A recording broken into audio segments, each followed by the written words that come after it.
নিষেধ করে না, তবে শরীয়ত এইখানে কিছু নীতিমালা দান করেছে। সেই নীতিমালা অনুযায়ী ছেলেরা তাদের যৌবনের উপভোগ করবে, মেয়েরা যৌবনের উপভোগ করবে। এটা শরীয়ত বলে যেভাবে দিয়েছে সেইভাবেই করতে হবে। এই রকমটা বলতে পারবে না যুবতী মেয়েরা আমরা হলাম পেশা, চেয়ে নেব হিস্সা। এই ধরনের পেশাবৃত্তির শব্দ কোন মুসলিম যুবতী মেয়ের মুখে উচ্চারিত হতে পারে না। দুঃখজনক ৯৯ থেকে ৯৪ মুসলমানদের দেশে এই ধরনের নষ্ট চরিত্রের শব্দ আমরা এই দেশের জাতীয় প্রচার মাধ্যমগুলোতে আমরা শুনতে পাই। প্রচার মাধ্যম যারা তারাও ফলো করে এগুলো প্রকাশ করে, প্রচার করে। রুচিতেও তাদের বাধে না। যেখানে অপরাধে সেনা ব্যভিচার হয় এইরকম দেশে এইরকম স্লোগান হতে পারে। ৩ থেকে ৪ লাখ মসজিদের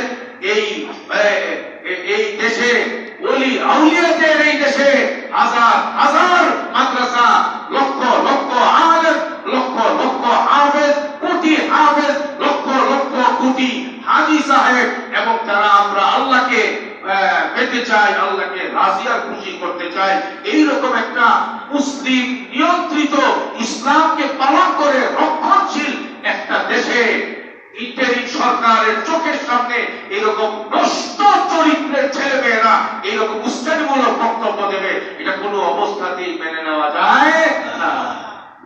শাবাবাকা কাবলা হারামিক, যৌবন আল্লাহ দিয়েছে কুকুর বিড়ালের মতো ব্যবহার করবার জন্য না। যৌবনকে মানুষের মতো ব্যবহার করতে হবে, বুজুর্গদের মতো ব্যবহার করতে হবে। যৌবন তো হযরত আলীর গায়েও ছিল, যৌবন হযরত বেলালের গায়েও ছিল, যৌবন হযরত আব্দুল্লাহ বিন মাসউদের গায়েও ছিল। আবার এই যৌবন নাস্তিক মুরতাদরা যারা এই রকম করে ছেলে মেয়ে হয়, মেয়ে ছেলে হয়, এই জাতীয় ট্রান্সজেন্ডার যে প্রকৃতি নতুন করে শুরু হয়েছে তাদের মধ্যেও যৌবন আছে। কিন্তু আল্লাহ নবী বলে দিয়েছেন আল্লাহকে বিশ্বাস করি, নবীকে বিশ্বাস করি, কোরআনকে বিশ্বাস করি, ইসলামকে বিশ্বাস করি। এই রকম চেতনা যদি কারো থাকে, মুমিন বলে কোন ছেলে কোন মেয়ে যদি নিজে আল্লাহকে বিশ্বাস করে, সে কোনদিন এই ধরনের পথে যাওয়া ছেলেরা, পখাটে ছেলে মেয়েদের কোন স্লোগানে তারা সমর্থন দিতে পারে না, তাদের কোন কর্মসূচিতে তারা সমর্থন দিতে পারে না। কর্মসূচি যেটা হবে একজন যুবকের, সেটা হবে ইসলামকে সামনে নিয়ে। কর্মসূচি যুবকের হবে আল্লাহকে সামনে নিয়ে, নবীকে সামনে নিয়ে, শরীয়তকে সামনে নিয়ে। যত আনন্দ, যত উৎসব, যত রকমের আমি কার্যক্রম চালাবো আমার যৌবনে, লেখালেখি করব ফেসবুকে, আমি লেখালেখি করব, বলাবলি করব ইউটিউবের চ্যানেলে, আমি যে কোনো জায়গায় সোশ্যাল মিডিয়ায় সরব হব। পেপার পত্রিকা, এখন পেপার পত্রিকার কথা বেশি বলে লাভ নাই, পেপার পত্রিকার ব্যবসা বাণিজ্য এখন নাই, এখন হলো সব সোশ্যাল মিডিয়া। এগুলোর মধ্যে এই যুবকরা সব সময় হা করে পড়ে থাকে, হুমড়ি খেয়ে থাকে। এই ব্যাপারে পরিষ্কার যুবক ভাইদেরকে বলছি, প্রত্যেকে যার যার কলমকে নিয়ন্ত্রণ করতে হবে, চোখকে নিয়ন্ত্রণ করতে হবে, হাত দিয়ে আপনি যা লেখছেন নিয়ন্ত্রণ করতে হবে। যা বলবেন আল্লাহর জন্য বলা, যা লিখবেন আল্লাহর জন্য লিখবেন। যত জায়গায় দৌড় দিবেন যুব সমাজ বর্তমান বাংলাদেশে, আমি মনে করি আগামীর বাংলাদেশ আমরা যদি দুর্নীতিমুক্ত বাংলাদেশ দেখতে চাই, শান্তি সমাজের বাংলাদেশ দেখতে চাই, এবং পিছনের যত অন্ধকারের বাংলাদেশ ছিল, জুলুম নির্যাতনের বাংলাদেশ ছিল, এর থেকে মুক্ত যদি আমরা দেখতে চাই, ইনশাআল্লাহ ইসলামের হাত ধরে, আলেমদের হাত ধরে, যুবকদের হাত ধরেই সেটা আশা করা যায়। এর বাইরে আশা করা যায় না। এই জন্য বলছি যুবকরা নিজেদের যৌবনের হেফাজত করা, নিজেদেরকে এইভাবে তৈরি করা যাতে করে বুড়া হওয়ার সময় যেন আফসোস করা না লাগে। যৌবনকে কাটাইলাম নষ্ট পথে, এখন তো আমি আমল করার মতো কোনো শক্তি গায়ের মধ্যে পাচ্ছি না। শাবাবাকা কাবলা হারামিক। আল্লাহ আমাদের যুবক ভাইদেরকে নিচে উপরে যত জায়গায় আমাদের যুবক ভাইরা আছেন, সকল শ্রেণীর যুবক ভাইদেরকে যৌবনের হেফাজত করে আল্লাহর রাস্তায় এই যৌবনকে কোরবান করার তৌফিক দান করেন। এই হলো নাম্বার 1। নাম্বার 2, ওয়াসিহাতাকা ক্বাবলা সাকামিক।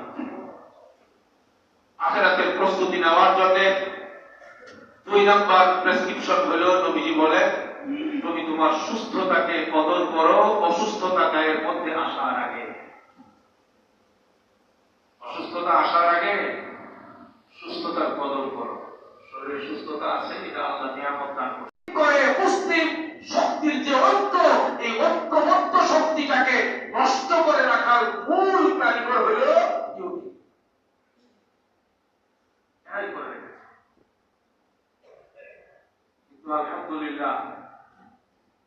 আল্লাহ তাআলা তার কুদরত দেখাইছেন।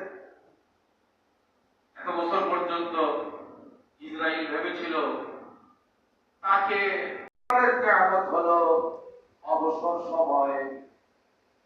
অবসর সময় আল্লাহ যাকে দান করেছেন যতটুকু ব্যস্ততা আসার আগে আগে তার কদর করো। অবসর সময় বুঝেননি? বুঝে চিটাগাঙ্গের ভাষা আছে, চিটাগাঙ্গে যাদের বাড়ি অথবা বীরের সরাই থেকে শুরু হবে ওই দেশে ওই এলাকার ভাষা। ওই এলাকার মানুষদের কয় যখন ওই বল দুই পা ছেড়ে খুশি হেঁটে যায়। চিটাগাঙ্গের ভাষা। যখন ওই বল চার পা মাথা ফোর দিয়েছ, যখন ওই বল ছয় পা ওরে বাবা ফড়ে যাও। চিটাগাঙ্গের ভাষা। এটার মধ্যে আছে এই অবসরের অর্থ এবং ব্যস্ততার অর্থ রয়ে আছে। এখানে একটা জাতি আছে, অনেক দেখতেছি স্টুডেন্ট, কলেজের স্টুডেন্ট ভাইদের দেখতেছি ওনাদের কথা হইলো দুই পা এখন এই দুই চারটা লইয়া যেড়ে খুশি হেঁটে যা। পুরাবান নাই, সংসার নাই, কিচ্ছু নাই, মাথা একদম খালি আছে, যেখানে